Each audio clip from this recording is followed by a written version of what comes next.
ഒരുപാട് പേരുകളുള്ള സംശയങ്ങൾ നിറഞ്ഞ ഒരു മേഖലയാണ് ഈ അസിഡിറ്റി എന്ന് പറയുന്നത്.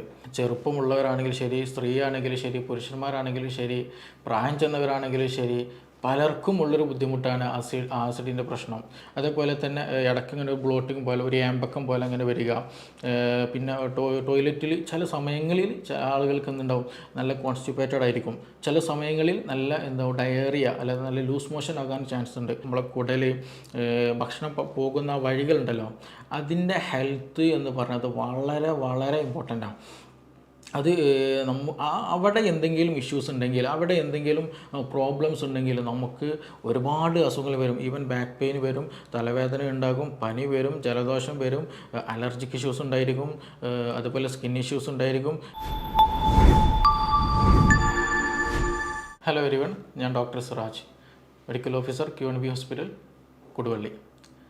ഇന്ന് നമ്മൾ ഡിസ്കസ് ചെയ്യാൻ പോകുന്ന പ്രധാന വിഷയം അസിഡിറ്റിയാണ്. ഒരുപാട് പേരുകളുള്ള സംശയങ്ങൾ നിറഞ്ഞ ഒരു മേഖലയാണ് ഈ അസിഡിറ്റി എന്ന് പറയുന്നത്.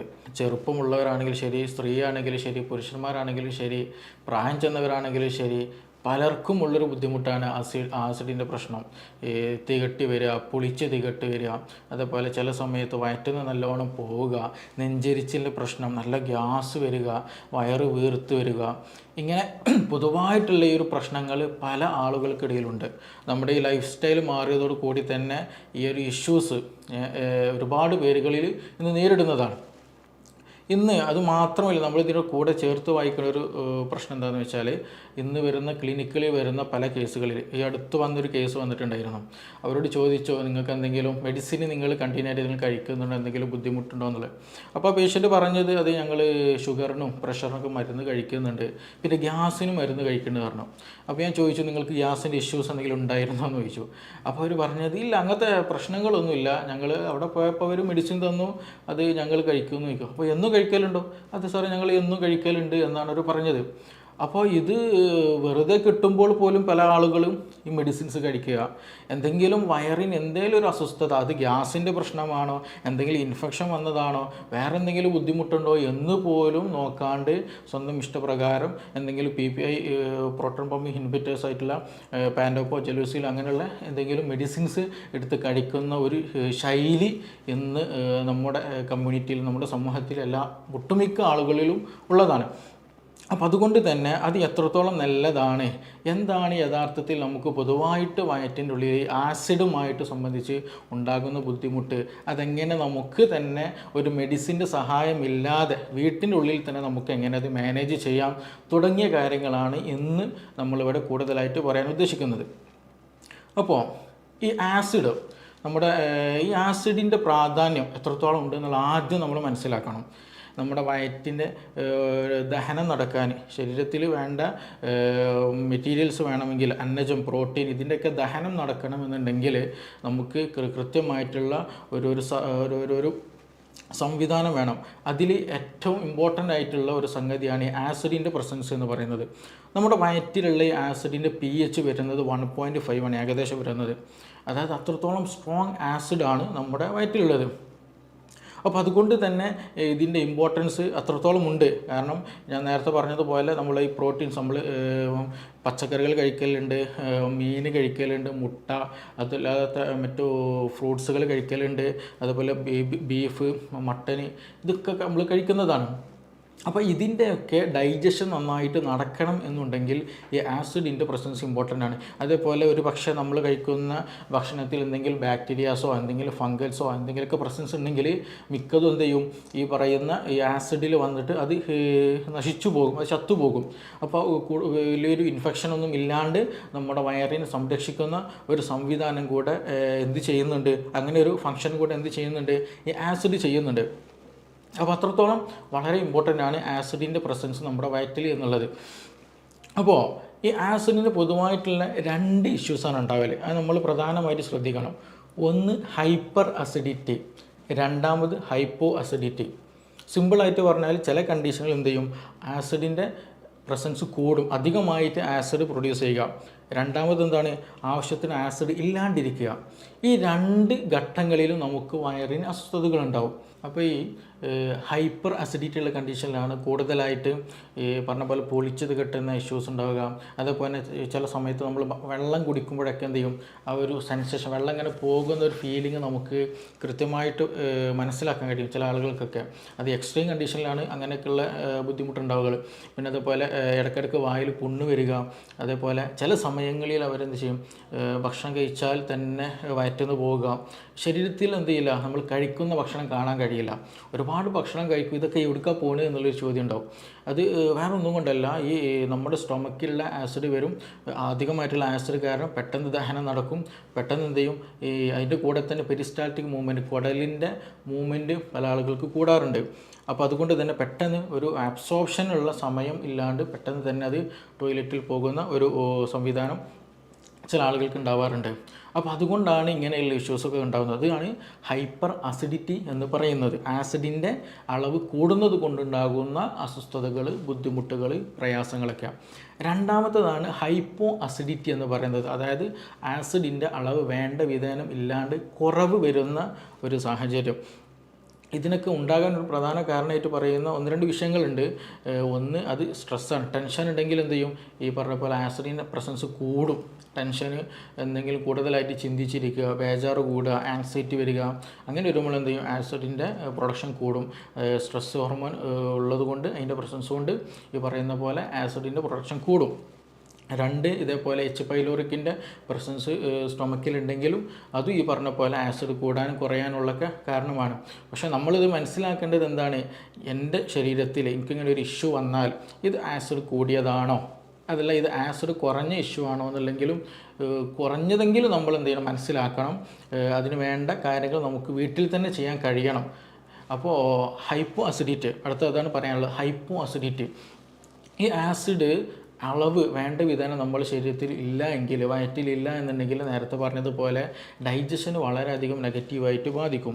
ഈ പ്രത്യേകിച്ച് പ്രോട്ടീൻ്റെ ഡൈജഷനൊന്നും നടക്കാൻ സാധ്യമല്ല. ദഹനം നടക്കാത്തത് കൊണ്ട് തന്നെ ഭക്ഷണം കഴിച്ചു കഴിഞ്ഞാൽ ഒരു ഹെവിനെസ് ഫീൽ, വയറെന്തോ ഒരു വീർത്ത പോലെ, ഒരു കനം പിടിച്ച പോലെ ഒരു ഫീലിംഗ് ഉണ്ടായിരിക്കും. അതേപോലെ തന്നെ ഇടയ്ക്കിങ്ങനെ ഒരു ബ്ലോട്ടിങ് പോലെ, ഒരു ഏമ്പക്കം പോലെ അങ്ങനെ വരിക. പിന്നെ ടോയ്ലറ്റിൽ ചില സമയങ്ങളിൽ ആളുകൾക്ക് എന്തുണ്ടാവും, നല്ല കോൺസ്റ്റിപ്പേറ്റഡ് ആയിരിക്കും. ചില സമയങ്ങളിൽ നല്ല ഡയറിയ അല്ലെങ്കിൽ നല്ല ലൂസ് മോഷൻ ആകാൻ ചാൻസ് ഉണ്ട്. അതെന്താ അങ്ങനെ വരണമെന്ന് ചോദിച്ചാൽ, ഞാൻ നേരത്തെ പറഞ്ഞല്ലോ, നമ്മൾ ഡൈജഷൻ ശരിക്കും നടക്കുന്നില്ല. ഡൈജഷൻ ശരിക്കും നടക്കാത്തത് കൊണ്ട് അൺഡൈജസ്റ്റഡ് ആയിട്ടുള്ള ഫുഡാണ് സ്റ്റൊമക്കിൽ നിന്ന് പിന്നീട് സ്മോൾ ഇൻറ്റെസ്റ്റൈനിലേക്കൊക്കെ, ലാർജ് ഇൻറ്റെസ്റ്റൈനിലേക്ക്, കുടലിലേക്ക് ഇങ്ങനെ വരുന്നത്. അപ്പോൾ അവിടെയൊക്കെ ചെറുതായിട്ടുള്ള ഒരുപാട് ഗട്ട് ബാക്ടീരിയാസ് ഉണ്ട്. ഈ ബാക്ടീരിയ എന്ത് ചെയ്യും, അതിമേ ഇങ്ങനെ വർക്ക് ചെയ്യുമ്പോൾ അവിടെയുള്ള അത് ശരിക്കും ഡൈജസ്റ്റഡ് ആകാത്തത് കൊണ്ട് തന്നെ അവിടെ ഒരു റൊട്ടനായിട്ട് ഒരു ചീഞ്ഞു പോകുന്ന ഒരു സിറ്റുവേഷൻ അവിടെ ഉണ്ടാകും. അപ്പോൾ അങ്ങനെ വരുമ്പോൾ എന്ത് ചെയ്യും, ചിലപ്പോൾ ചില ആളുകൾക്ക് നല്ല അബ്ഡോമിനൽ പെയിൻ ഉണ്ട്, നല്ല വയറുവേദന ഉണ്ടാകും. പിന്നെ അതുപോലെ കീഴുവായി പോകുന്ന സമയത്തും ഭയങ്കര സ്മെല്ല് വളരെയധികം ഉണ്ടായിരിക്കും. പിന്നെ അതിങ്ങനെ ഇടയ്ക്കിടയ്ക്ക് വന്നുകൊണ്ടേയിരിക്കും. അതൊക്കെയാണ് ഈ പറയുന്ന പോലെ ഹൈപ്പോ അസിഡിറ്റി കാരണം നമ്മുടെ വയറിൽ ഉണ്ടാകുന്ന അസ്വസ്ഥതകൾ പ്രധാനമായിട്ടുള്ളത്. വയറുവേദന ഉണ്ടാവുക, കീഴ്വാഴ് കൂടുതലായിട്ട് ഇങ്ങനെ പോകുക, അത് നല്ല സ്മെല്ലുള്ള ഒരു കീഴ്വാഴായിരിക്കും ഉണ്ടാവുക. പിന്നെ അതുപോലെ നല്ല വയറൊക്കെ വീർത്ത ഒരു ഫീലിംഗ് ആയിരിക്കും ഉണ്ടാവുക. അപ്പോൾ ഇതാണ് കൂടുതലായിട്ടും ഹൈപ്പോ അസിഡിറ്റിയുടെ കേസിൽ ഉണ്ടാകാറുള്ളത്. അതുകൊണ്ട് തന്നെ ചില ഈ റൊട്ടനാവില്ല, ഞാൻ പറഞ്ഞില്ല, കുടലിൽ വെച്ചിട്ട് ബാക്ടീരിയ അതും എന്ത് ചെയ്യും, കൂടുതൽ മൾട്ടിപ്ലൈ ചെയ്യും. അതിൻ്റേതായിട്ടുള്ള പ്രവർത്തനങ്ങൾ നടക്കുമ്പോൾ അതിന് ബാഡ് സ്മെല്ല് വരും. അതേപോലെ തന്നെ ചിലപ്പോൾ ഒരു ഇൻഫെക്ഷനും അതേപോലെ കോൺസ്റ്റിപ്പേഷൻ ആകാൻ ചാൻസ് ഉണ്ട്. അതേപോലെ നേരത്തെ പറഞ്ഞ പോലെ വയറ്റിൽ നിന്ന് കൂടുതലായിട്ട് ലൂസായിട്ട് സ്റ്റൂള് പോകാനും സാധ്യതയുണ്ട്. അതാണ് ഹൈപ്പോ അസിഡിറ്റിയിൽ കൂടുതലായിട്ടുണ്ടാകുക. അപ്പോൾ നമ്മുടെ വീട്ടിലുള്ള അല്ലെങ്കിൽ നമുക്ക് തന്നെ ഇങ്ങനെയുള്ള അനുഭവങ്ങൾ ഉണ്ടായിരിക്കും. ചില ആൾക്ക് ഭക്ഷണം കഴിച്ച് കഴിഞ്ഞാൽ, എന്തെങ്കിലും ബീഫൊക്കെ കഴിച്ച് കഴിഞ്ഞാൽ, എന്തെങ്കിലും റെഡ് മീറ്റൊക്കെ കഴിച്ച് കഴിഞ്ഞാൽ എന്ത് ചെയ്യും, ഇനിയൊന്നും വേണ്ട, വയറ് ഫുള്ളായൊരു ഫീലിംഗ് ഉണ്ടായിരിക്കും. നേരെ ചില ആളുകളുണ്ടാകും, എന്ത് കഴിച്ചാലും എന്ത് ചെയ്യും, വീണ്ടും വിശപ്പ് തോന്നും, വീണ്ടും പിന്നെയും കഴിക്കാനുള്ള ടെൻഡൻസി ഉണ്ടായിരിക്കും. അവർക്ക് അങ്ങനത്തെ ഒരു ഹെവിനെസ്സോ ഫീലിംഗ് ഉണ്ടായിരിക്കില്ല. അതാണ് ഈ ഹൈപ്പർ അസിഡിറ്റിൻ്റെയും ഹൈപ്പോ അസിഡിറ്റിൻ്റെയും രണ്ടും വ്യത്യാസങ്ങൾ വരുന്നത്. ഇത് രണ്ടും എന്ത് ചെയ്യണം, ട്രീറ്റ് ചെയ്യേണ്ട കേസാണ്. ഇത് രണ്ടും എന്ത് വെച്ചാൽ നമ്മളെപ്പോഴും നോർമലിൽ എന്ത് ചെയ്യണം, മൂവ് ചെയ്യാൻ ശ്രദ്ധിക്കണം. അപ്പോൾ നോർമൽ മൂവ് ചെയ്താൽ മാത്രമാണ് ശരിയായ രീതിയിൽ ഡൈജഷൻ നടക്കുക, ശരിയായ രീതിയിൽ അബ്സോർപ്ഷൻ നമുക്ക് വേണ്ട ശരീരത്തിൽ വേണ്ട അന്നജവും പ്രോട്ടീനും വൈറ്റമിൻസും മിനറൽസൊക്കെ ശരീരത്തിന് കിട്ടുകയുള്ളൂ. അല്ലാണ്ട് നമ്മൾ കൂടുതലായിട്ട് ഭക്ഷണം കഴിക്കും, ഭക്ഷണം കഴിച്ചത് ശരിയായ രീതിയിൽ ആഗിരണം നടക്കില്ല, ഡൈജഷൻ നടക്കില്ല, അബ്സോർപ്ഷൻ നടക്കില്ല. അപ്പോൾ നമുക്ക് വേണ്ട സാധനങ്ങളൊന്നും ബോഡിക്ക് അബ്സോർബ് ചെയ്യാൻ പറ്റാത്തത് കൊണ്ട് അതെന്ത് ചെയ്യും, നമ്മുടെ ശരീരത്തിൽ പിടിക്കില്ല. അങ്ങനെയൊക്കെ ഇഷ്യൂസ് ഇതുമായി ബന്ധപ്പെട്ട് ഉള്ളതാണ്. അപ്പോൾ അതുകൊണ്ട് തന്നെ ഇതിൽ നമ്മൾ പ്രധാനമായിട്ട് ശ്രദ്ധിക്കേണ്ടത്, ഒന്ന് ഹൈപ്പർ അസിഡിറ്റി ഉള്ളവർക്ക് കൂടുതലായിട്ടുള്ള പ്രശ്നമാണ് സ്ട്രെസ് ഉണ്ടാവുക, ടെൻഷൻ ഉണ്ടാവുക, ബേജാറുണ്ടാവുക എന്നുള്ളത്. അത് നമ്മൾ ഒഴിവാക്കണം. സ്ട്രെസ് ഹോർമോൺ പ്രൊഡക്ഷൻ കൂടിക്കഴിഞ്ഞാൽ ഈ ഹൈപ്പർ അസിഡിറ്റി കൂടുതലായിട്ടുണ്ടാകും. അപ്പോൾ അതുകൊണ്ട് കൂടുതലായിട്ടുള്ള ടെൻഷന്, ബേജാറുകൾ, ആലോചനകൾ, ചിന്തകൾ ഒക്കെ ഉണ്ടെങ്കിൽ ശ്രദ്ധിക്കുക, അത് ഒഴിവാക്കേണ്ടതാണ്. മറ്റൊന്ന്, ഉറക്കമില്ലാത്ത അവസ്ഥയുണ്ടെങ്കിൽ, ഉറക്കം വളരെ കുറവാണ്, അങ്ങനെ എന്തെങ്കിലും ബുദ്ധിമുട്ടുണ്ടെങ്കിൽ അതും വളരെ ശ്രദ്ധിക്കേണ്ടതാണ്. അതും നമ്മുടെ ശരീരത്തെ എന്ത് ചെയ്യും, നമ്മുടെ ദഹന പ്രക്രിയയെ, ആസിഡിൻ്റെ പ്രൊഡക്ഷനൊക്കെ പ്രതികൂലമായിട്ടും ബാധിക്കുന്നതാണ്. അപ്പോൾ അതും ശ്രദ്ധിക്കുക. ദഹനത്തെ വളരെ ഇമ്പോർട്ടൻ്റ് ആണ് ഉറക്കം എന്നുള്ളത്. മറ്റൊന്ന്, ഈ ഹൈപ്പോ ആയിട്ടുള്ള കേസുകളുണ്ടല്ലോ, അതായത് ദഹനം നടക്കുന്നില്ല, എന്തെങ്കിലും വയറ് വീർത്ത പോലെ അല്ലെങ്കിൽ ഒരു ക്ഷീണം പിടിച്ച പോലെയൊക്കെയുള്ള ഒരു അവസ്ഥ. അങ്ങനെയുള്ളവർ ചെയ്യേണ്ട പ്രധാനമായിട്ടും ഒന്ന്, ഈ നമ്മുടെ ഭക്ഷണത്തിൽ എന്ത് ചെയ്യുക, ചുക്ക്, അതേപോലെ ഇഞ്ചി, കുരുമുളക്, ഗ്രാമ്പു, പട്ട, ഇങ്ങനെയുള്ള സംഗതികളുണ്ടല്ലോ, അതെന്ത് ചെയ്യുക, നമ്മുടെ ഭക്ഷണത്തിൽ കൂടുതലായിട്ട് ഉൾപ്പെടുത്തുക. അത് നമ്മുടെ ഡൈജഷന് കൂടുതൽ പ്രൊമോട്ട് ചെയ്യും, പെട്ടെന്ന് ഡൈജസ്റ്റ് ചെയ്യാനുള്ള അത് ഹെൽപ്ഫുൾ ആക്കുന്ന മെഡിസിൻസാണ്. അപ്പോൾ കൂടുതലായിട്ട് നിങ്ങൾക്ക് അങ്ങനെ ഒരു ഇഷ്യൂസ് ഉണ്ടെന്നുണ്ടെങ്കിൽ എന്ത് ചെയ്യുക, ഈ മല്ലി ഉണ്ടല്ലോ, മല്ലി കുറച്ച് എന്ത് ചെയ്യുക, വെള്ളത്തിലിട്ട് തിളപ്പിച്ചിട്ട് ആ വെള്ളം ഇടയ്ക്കിടയ്ക്ക് കുടിക്കുന്നത് ഈ അധികമായിട്ടുള്ള ഗ്യാസിൻ്റെ ഇഷ്യൂസും വയറിൻ്റെ അസ്വസ്ഥതകൾക്കൊക്കെ വളരെ ഹെൽപ്ഫുള്ളാണ്. വയറ്റിന്ന് പോകാനും വളരെ നല്ലതാണ്. അപ്പോൾ അതുകൊണ്ട് അങ്ങനെയുള്ള മെഡിസിൻസ്, അങ്ങനെയുള്ള പദാർത്ഥങ്ങൾ കൂടുതലായിട്ട് നമ്മൾ എന്ത് ചെയ്യണം, നമ്മുടെ ഭക്ഷണത്തിൽ ഉൾപ്പെടുത്താൻ ശ്രദ്ധിക്കാം. എങ്കിൽ തന്നെ എന്ത് ചെയ്യും, ഇങ്ങനെയുള്ള ഇഷ്യൂസുകളും കാര്യങ്ങളും നമുക്ക് നിയന്ത്രിക്കാൻ കഴിയും. ഇനി അതൊന്നുമല്ല, വേറെ എന്തെങ്കിലും ബുദ്ധിമുട്ടുകൾ കൂടി, ചില ആളുകൾക്ക് എന്ത് ചെയ്യും, ഭയങ്കര പെയിൻഫുള്ളാവും. ഭക്ഷണം കഴിക്കുന്ന സമയത്ത് നല്ല പെയിൻ ഉണ്ടായിരിക്കും. ചില ആളുകൾക്ക് ഭക്ഷണം കഴിഞ്ഞ് ഒരു അരമണിക്കൂർ കഴിഞ്ഞാൽ അല്ലെങ്കിൽ ഒരു 20 മിനിറ്റ് കഴിഞ്ഞാൽ നല്ല വയറുവേദന വരാറുണ്ട്. ചില ആൾക്ക് നല്ല ഛർദ്ദിക്കാൻ വരാറുണ്ട്. അപ്പോൾ അങ്ങനെയുള്ള കേസുകളിൽ അത് നിർബന്ധമായിട്ടും നമ്മൾ പ്രത്യേകം ഡോക്ടറെ കണ്ടിട്ട് അത് എന്താണ് എന്നുള്ളത് പഠിക്കുക തന്നെ ചെയ്യണം. അത് വേറെ എന്തെങ്കിലും മൈഗ്രെയിൻ്റെ ഇഷ്യൂസ് ഉണ്ടോ, ഇനി അതല്ല വേറെ അൾസറിൻ്റെ പ്രശ്നമുണ്ടോ, IBSൻ്റെ സിംറ്റം ഉണ്ടോ, IBD, ഇങ്ങനെയുള്ള, അതായത് നമ്മുടെ GI ട്രാക്ക്, അത് ഭക്ഷണം പോകുന്ന പാത്വേ ഉണ്ടല്ലോ, ഈ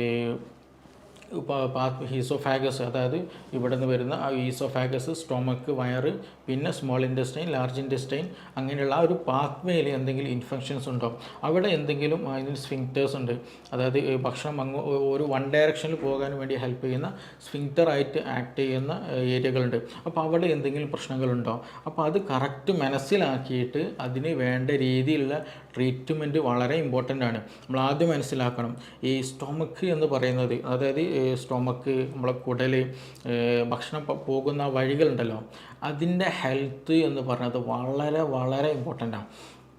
അത് അവിടെ എന്തെങ്കിലും ഇഷ്യൂസ് ഉണ്ടെങ്കിൽ, അവിടെ എന്തെങ്കിലും പ്രോബ്ലംസ് ഉണ്ടെങ്കിൽ നമുക്ക് ഒരുപാട് അസുഖങ്ങൾ വരും. ഈവൻ ബാക്ക് പെയിൻ വരും, തലവേദന ഉണ്ടാകും, പനി വരും, ജലദോഷം വരും, അലർജിക് ഇഷ്യൂസ് ഉണ്ടായിരിക്കും, അതുപോലെ സ്കിൻ ഇഷ്യൂസ് ഉണ്ടായിരിക്കും, സെക്ഷൽ ഇഷ്യൂസ് ഉണ്ടായിരിക്കും, അങ്ങനെയുള്ള പല ഇഷ്യൂസും ഉണ്ടായിരിക്കും.